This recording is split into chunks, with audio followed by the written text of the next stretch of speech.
Today we'll be looking into 3 cases that occurred in national forests, one being the unsolved murder that occurred in 2005. I make content like this about disappearances, murders, animal attacks, and much more. Guys, if you like this type of content, can you please like and subscribe?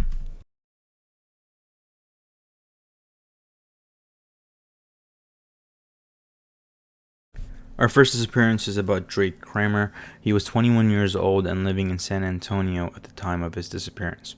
He was last seen on Sunday morning checking out of the Bright Angel Lodge. His father, Robin Kramer, said his son told him on Monday that he was at the Grand Canyon and he needed to be back with Mother Earth and set his soul free. The family reported Drake Kramer missing the same day.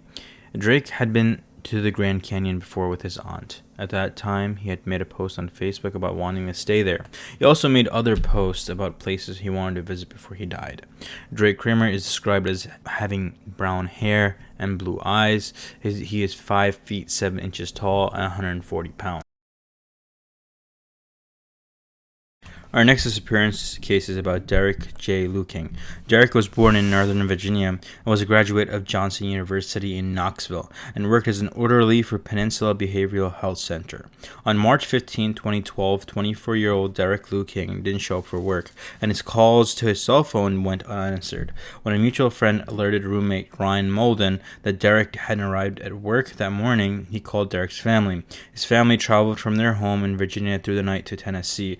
Ryan and family members checked Derek's computer and found a search for the Great Smoky Mountains National Park and a reservation for a hotel. On March 17th, surveillance video showed Derek leaving the Microtel Inn and Suites in Cherokee, North Carolina, near the national park. On the bed of the hotel room, his family found a Bible, and on the floor was a liquor bottle. He was last seen wearing a dark-colored track pants with white stripes down each leg, dark athletic sneakers, a dark blue or black bag, and possibly a waterproof watch. The family went out looking for him that same day and by luck managed to find Derek's car, a white Ford Escape, in the parking lot of an area called Newfound Gap on the Tennessee/North Carolina line. In the abandoned Ford, there was a lot of newly purchased survival gear, including a pack axe, compass, lamp, pocket knife, knife sharpener, tent, sleeping bag, 100 feet of black parachute cord, granola bars, and a survival belt containing a multi-tool, flashlight, and a fire starter rod. The kit was worth around $1,000. Pages from a military survival manual, Derek's wallet, and cash were also found in the vehicle. Derek had obviously been preparing for a trip into the wilderness, but strangely he had not taken any of his newly purchased outdoor gear with him. Another disturbing clue was a note that Derek had left behind in the car that said, "Don't try to follow me," suggesting he just wanted to disappear, perhaps with suicidal thoughts. Earlier that year, Tim Luking, Derek's father, had noticed a change in his son. He started drinking a little bit and smoking cigarettes, which was highly unusual for him. He wasn't happy with his job, where his life was going. He assumed Derek was dealing with post-graduation stress and transitioning to adulthood, but his family and friends doubt that he had any serious depression or suicidal tendencies, which would have caused him to kill himself in the national park. Perhaps the "don't try to follow me" message was left by someone wishing to throw the authorities off the scent. Despite the note, search and rescue work persevered and did try to follow him. An intensive search was launched of the area where his car was found, and rangers interviewed campers and hikers in the vicinity, asking whether they had seen Derek. But strangely, no one could remember seeing him, despite it being a sunny day and the area was full of people picnicking, hiking, and so on. As a result, authorities believed that he might have gone off trail immediately after leaving his car and quickly got lost or intentionally avoided people in the area to avoid detection. There were reports of possible sighting report along the Newfound Gap Road where Derek may have entered the woods, but this came to nothing. There was about 60 people and 3 dog teams assigned to continue the search for Derek. The searchers had begun organized into 14 search teams that would have walked more than 70 miles of trails surrounding the Newfound Gap parking area. Trail search teams explored any area along the trail where it would appear relatively easy to get off the trail into the woods, and once off the trail, the teams would look for tracks or clues that anybody had passed through that way. The teams continued into the woods until they reached a point where it was either unsafe to continue or until they reached a barrier where Derek could not have gone without leaving evidence of his passage. There are multiple theories as to what had happened to Derek, now one of them being an accidental death. Derek's family stated that Derek had been a big fan of the TV show Man vs. Wild, in which the host Bear Grylls gets left out into the wilderness by himself with little to no gear to find his way back to civilization. Whilst living off the land, this led authorities to speculate that he may have been trying to emulate Bear Grylls.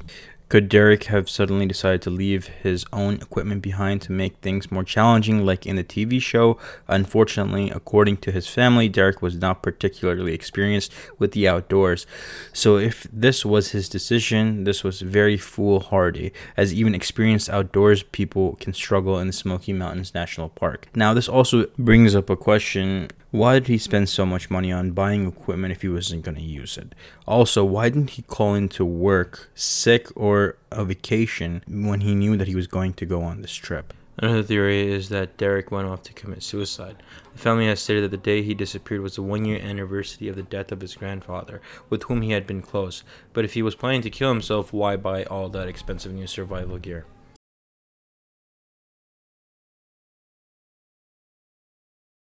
For our last case of today, it will be the murder of Armin B. Johnson.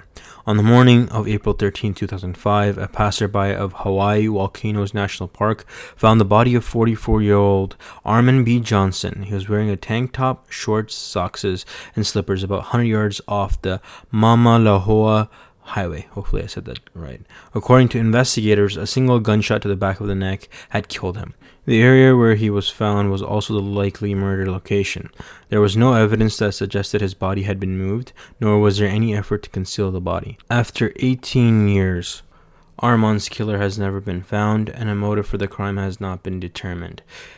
Armin's friends appear to have some opinions about it. They have referred to his death as an execution. Some of them knew that he used drugs recreationally and wondered if this might have something to do with his murder. Still, they don't feel that drugs alone explain what happened to him, especially considering he was known and loved by many on the island. Everybody loved him, retired Police Sergeant Samson Wana said in a statement to the media. He could meet you today and you would end up liking him. Armin had relocated to the Big Island from Seattle, Washington in 1984, where he had worked as a massage therapist and hosted a reggae music show on a local radio station. He also worked as an aide to autistic children. He was last seen 2 days before his body was discovered. He had been leaving work and told a coworker he was headed home but never made it there. What do you guys think about these cases? Do you think the first two were suicide or something more malice was going on? I hope that one day the families can get the closure that they deserve. Once again, be careful, be safe, be aware.